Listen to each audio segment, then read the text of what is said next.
नमस्कार। आज हम हिंदी कार्यक्रम के अंतर्गत बात करेंगे अंतर्राष्ट्रीय शिक्षक दिवस पर। अंतर्राष्ट्रीय शिक्षक दिवस प्रतिवर्ष 5 अक्टूबर को पूरे विश्व में ससम्मान आयोजित किया जाता है।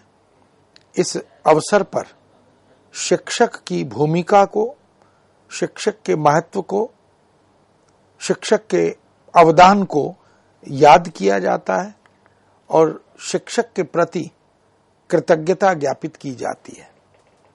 हम जानते हैं कि यूं तो मनुष्य जन्म से ही कुछ न कुछ अर्जित करता है, कमाता है, लेकिन उसे अनेक प्रकार की शिक्षा कभी घर से, परिवार से, माता पिता से, भाई बहनों से, मित्रों से, उनसे तो मिलती ही है, लेकिन विधिवत जब वह किसी शैक्षिक संस्थान में जाता है, स्कूल में, कॉलेज में, यूनिवर्सिटी में, किसी शिक्षण प्रशिक्षण संस्थान में, तो वहां उसे शिक्षक तमाम तरह के जीवन यापन के, जीवन में सफलता के मार्ग प्रशस्त करता है। इसलिए शिक्षक की भूमिका न केवल भारत में अपितु पूरे विश्व में बहुत महत्वपूर्ण मानी जाती है। हम जानते हैं कि भारतीय समाज में शिक्षक का महत्व सर्वोपरि माना जाता है। हम ऐसा कहते हैं कि गुरु गोविंद दोऊ खड़े काके लागू पाए, बलिहारी गुरु आपने जिन गोविंद दियो मिलाए। गोविंद से मिलवाने का मार्ग भी शिक्षक ही प्रशस्त करते हैं। इसलिए शिक्षक को पहले नमन किया जाता है, प्रणाम किया जाता है, उनके आगे कृतज्ञता व्यक्त करते हुए उनके प्रति हम उनके उपकार के प्रति उनका धन्यवाद करते हैं। भारत में शिक्षक दिवस प्रतिवर्ष 5 सितंबर को और विश्व में शिक्षक दिवस उसके ठीक एक माह बाद 5 अक्टूबर को मनाया जाता है।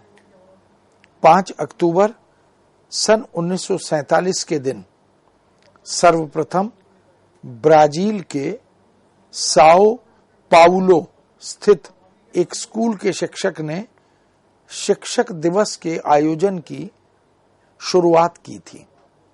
संयुक्त राष्ट्र संघ की संस्था यूनेस्को, उसने सन 1994 को अंतर्राष्ट्रीय शिक्षक वर्ष घोषित करते हुए 5 अक्टूबर को अंतर्राष्ट्रीय शिक्षक दिवस के रूप में घोषित किया।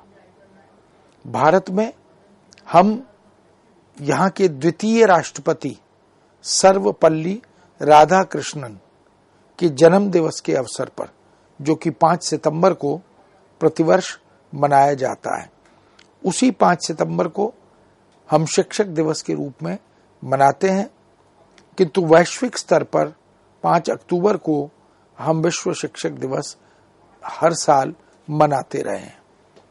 शिक्षकों के महत्व को रेखांकित करते हुए पूरी दुनिया में, पूरे विश्व में यह दिन एक उत्सव के रूप में मनाया जाता है। हम शिक्षकों को शिक्षा के वर्तमान परिदृश्य पर चिंतन करते हुए यह दिन एक अवसर भी प्रदान करता है। दुर्भाग्य की बात यह भी है कि आज शिक्षकों की भूमिका परंपरागत गुरु की ना रहकर एजुकेशनल एडमिनिस्ट्रेटर की अधिक हो गई है। अर्थात आज शिक्षक एक अकादमिक प्रशासक या अकादमिक प्रबंधक बन गया है। गूगल ने उसके आ जाने के बाद शिक्षक और शैक्षणिक प्रेरक या सहयोगी बन गए हैं और ई टूल्स के माध्यम से वे विद्यार्थियों को ज्ञान कूप तक ले जाने के माध्यम बनकर रह गए। बाजारीकरण और शिक्षा के उद्योग बन गए। बन जाने के बाद शिक्षकों का शोषण उत्पीड़न भी बढ़ने लगा है। शिक्षण और शिक्षक की गुणवत्ता पर प्रश्न चिन्ह भी लगे हैं। लेकिन स्किल डेवलपमेंट यानी प्रतिभा के विकास के अवसर, उनकी चारों तरफ से बढ़ती हुई आंधी, मानसिक दक्षता, इन सब को उसने नेपथ्य में या हाशिए में डाल दिया है। आज इसी बात को हम एक खतरे के रूप में महसूस कर भी रहे हैं। हमें शिक्षा के महत्व को पुनः स्थापित करना होगा, गुरु की महिमा को पुनः रेखांकित करना होगा, आने वाली भावी पीढ़ियों को यह बताना होगा कि हम गुरु की उस महत्ता को, जो पारंपरिक है, जो सांस्कृतिक है, जो सामाजिक है, हम उसे यदि सम्मान नहीं देंगे, उसे नकारेंगे, तो यह चूक हमें बहुत नुकसान देगी। इसलिए भविष्य हमें कभी क्षमा नहीं करेगा यदि हम शिक्षक के महत्व को उसी तरह से पारंपरिक रूप में स्वीकार नहीं कर पाएंगे। ऐसे बहुत से गंभीर प्रश्न हैं जिनका उत्तर खोजने के लिए हमें शिक्षा जगत की अनेक समस्याओं और चुनौतियों की तरफ दृष्टि डालनी होती है, उनके निदान खोजने होते हैं।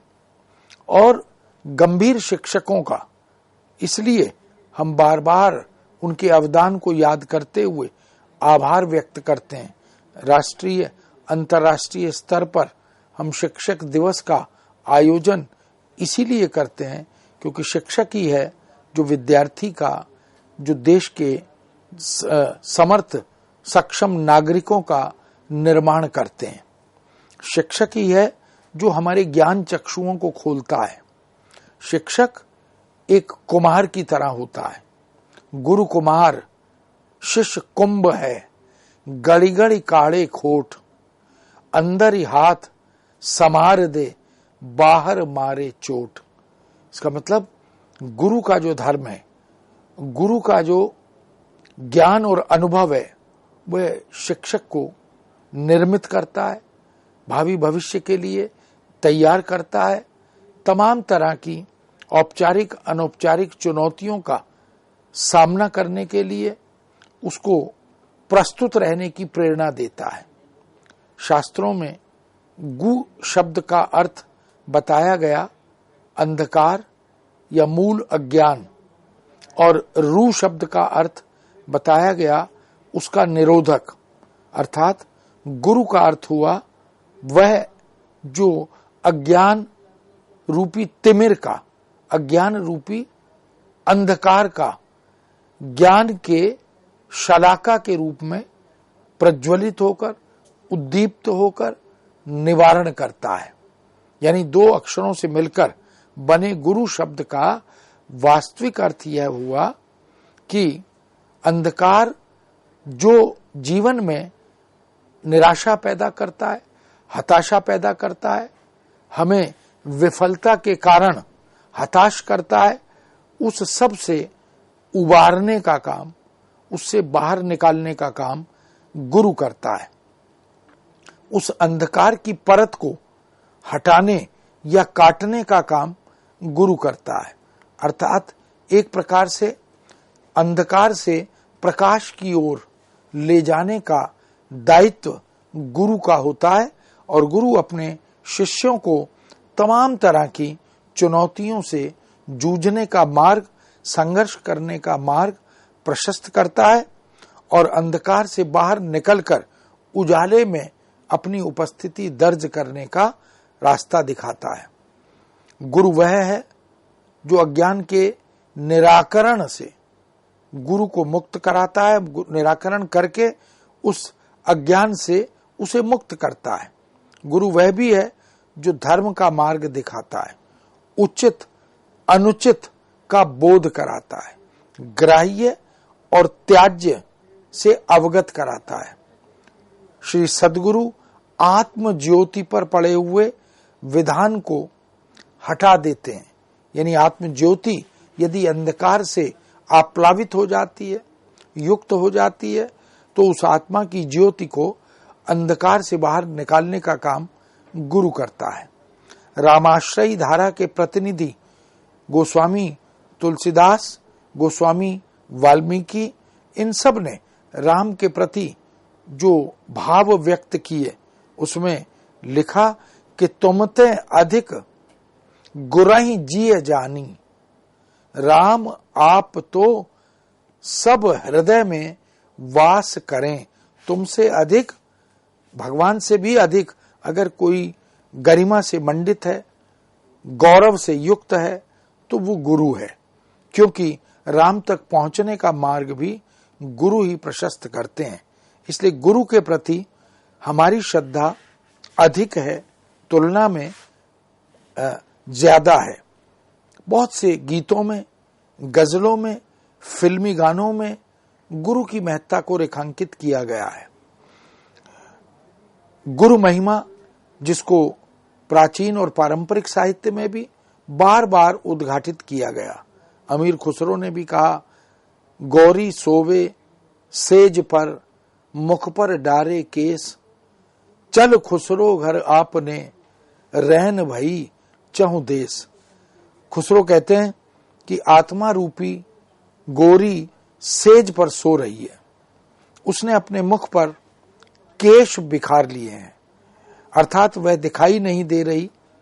तब खुसरो ने मन में निश्चय किया कि अब चारों ओर जो अंधकार हो गया है, रात्रि की व्याप्ति दिखाई दे रही है, उसे भी अपने घर की ओर अर्थात परमात्मा की ओर अब चलना चाहिए। ये जो आत्मा है, ये परमात्मा के घर से, यानी परमात्मा रूपी पिता के घर से इस संसार में, इस सृष्टि में, यानी अपने ससुराल में आई है, और इसे अंततः पिता के घर लौटना है। लेकिन उसके लिए निष्पाप, निष्कलंक लौटने की शर्त है। इसलिए हमारे यहाँ गुरु की महिमा को तमाम अलग अलग उद्धरणों से उद्धृत किया गया, व्याख्यायित किया गया। फूलीबाई ने लिखा, क्या गंगा क्या गोमती, बदरी गया पिराग, सतगुरु में ही सब ही आया, रहे चरण लिव लाग। सतगुरु वास्तव में गुरु के रूप में शिष्य का हाथ पकड़कर उसे उसके लक्ष्य तक पहुंचने में मदद करता है। वह सच्चा गुरु है जो गुरु की भूमिका निभाते हुए शिष्य को उचित अनुचित से अवगत कराता है। जाका गुरु भी अंधला, कबीर ने लिखा। संत काव्य परंपरा के प्रवर्तक कवि कबीर, जो भक्तिकाल की संत काव्य धारा का नेतृत्व करते हैं, वो कहते हैं, जाका गुरु भी अंधला, चेला खरा निरंद, अंधे अंधा ठेलिया, दोनों कूप गणंत। यानी अगर गुरु सशक्त ना हो, समर्थ ना हो, ज्ञानी ना हो, मार्ग प्रशस्त करने का अधिकारी ना हो, तो निश्चित रूप से वह घातक हो जाता है। इसलिए गुरु को भी सक्षम, समर्थ और ज्ञानवान होना ही चाहिए। इसीलिए उन्होंने गुरु की चिंतन दृष्टि को महत्व दिया। परंपरागत मान्यताओं और विचारों की सार्थकता को जो आत्मसात करता है, अपने अनुभव और अभ्यास की कसौटी पर जो उसे परखता है, उस क्षमता से संपन्न होता है, वही गुरु अपने शिष्यों को अनुकरण के लिए मार्ग दिखाता है। इस दृष्टि से अच्छे बुरे, हित अहित, इन सब को समझने की शक्ति गुरु से ही प्राप्त होती है। हित अहित की पहचान पशु पक्षी भी सामान्यतः कर लेते हैं, लेकिन इस तरह अंधे गुरु या अज्ञानी गुरु या अनुभव शून्य गुरु के द्वारा यदि गुरु शिष्य का मार्ग प्रशस्त हो तो निश्चित रूप से वह घातक बन जाता है। कवि ने बहुत सहज उदाहरण के साथ दोनों कूप गणंत कहकर इस बात को रेखांकित किया, स्पष्ट किया कि यदि गुरु समर्थ न हो तो शिष्य का भविष्य भी अंधकार में होता है।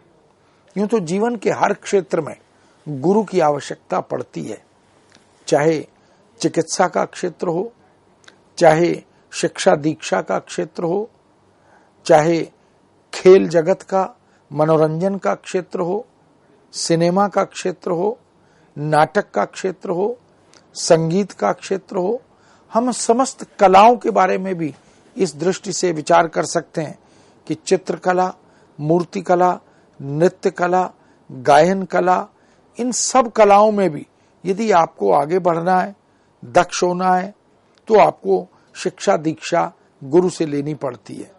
और गुरु जब इस तरह की शिक्षा दीक्षा और प्रशिक्षण आदि के माध्यम से शिष्य को सशक्त बना देता है, आत्मविश्वासी बना देता है, तो निश्चित रूप से वह जीवन के मार्ग पर अग्रसर होता है और तमाम तरह की चुनौतियों का सामना करते हुए उनसे निजात पाने का प्रयत्न भी करता है।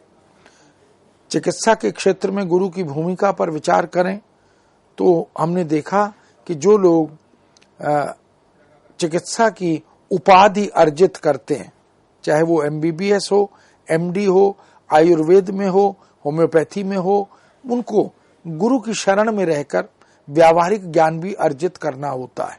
इसलिए उन्हें प्रशिक्षण भी विशेष रूप से दिया जाता है, यानी उपाधि के साथ साथ उनके व्यावहारिक ज्ञान की शिक्षा भी गुरु के देख रेख में, निर्देशन में उन्हें दी जाती है। चिकित्सक अस्पताल या चलने फिरने के दौरान रोगी की निरंतर देखभाल करते रहते हैं।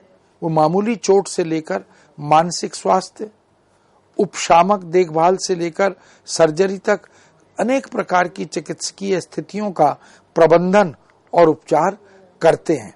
वहीं सरल भाषा में ग्रामीण लोगों को जागरूक करने के लिए कई लोकोक्तियों का प्रचलन भी होता है और इसी प्रकार मुहावरों का जन्म भी इसी दृष्टि से होता है। ये लोकोक्तियां, ये मुहावरे अनेक प्रकार की शिक्षाओं से ओतप्रोत होते हैं। इन शिक्षाप्रद दोहों, उक्तियों, कथनों, सूक्त वाक्यों, इन सब का निर्माण भी जिस तरह से किया जाता है, उनमें भी स्वास्थ्य के प्रति जागरूक बने रहने की शिक्षा प्राप्त होती है। जिन किन्हीं अनुभवी लोगों ने अपने सुदीर्घ जीवन अनुभवों से निष्कर्ष निकाले हैं, वो इस प्रकार की शिक्षा हमें चिकित्सकीय क्षेत्र में देते हैं। संगीत में गुरु का महत्व असंदिग्ध है, नृत्य में गुरु का महत्व असंदिग्ध है। इसी प्रकार शिक्षण में, प्रशिक्षण में भी गुरु की महत्ता हम असंदिग्ध है, हम उसे भुला नहीं सकते। कृषि क्षेत्र में भी कृषियों को यह बताया जाता है कि किस मौसम में कौन सी फसल बोनी चाहिए, कौन सी फसल काटनी चाहिए, किस प्रकार के बीज का वपन करना चाहिए। इन सब जानकारियों को भी गुरु के माध्यम से हम प्राप्त करते हैं। इसी तरह से कौन सी पुस्तक पढ़ें, कौन सा अभ्यास करें, कितना अभ्यास करें, ये सारी जानकारियां इसी तरह का संकेत करती हैं। इसी प्रकार की अनेक काव्य पंक्तियां हमें कृषि जगत में प्राप्त होती हैं, चिकित्सा जगत में प्राप्त होती हैं, जहां पर चिकित्सकीय ज्ञान का अनुभव रखने वाले, इस ज्ञान से ओतप्रोत जो व्यक्ति हैं, जो चिकित्सा के मर्म को जानते हैं, जो जनहित लोकहित के लिए अपने जीवन अनुभवों के निष्कर्षों को कविता में पिरोकर प्रस्तुत करते हैं, उनमें इस प्रकार की बहुत सी पंक्तियां हमें मिलती हैं। जैसे लौकी का रस पीजिए चोकर युक्त पिसान, तुलसी गुड़ सेंधा नमक हृदय रोग निदान।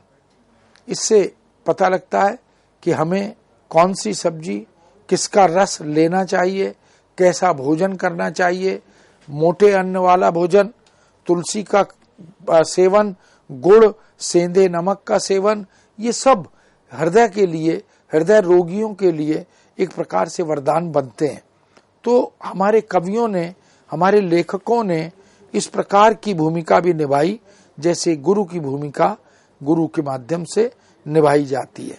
मित्रों, इस विषय को यहाँ विराम देते हुए पुनः आपके समक्ष उपस्थित होंगे। आज्ञा दीजिए। नमस्कार।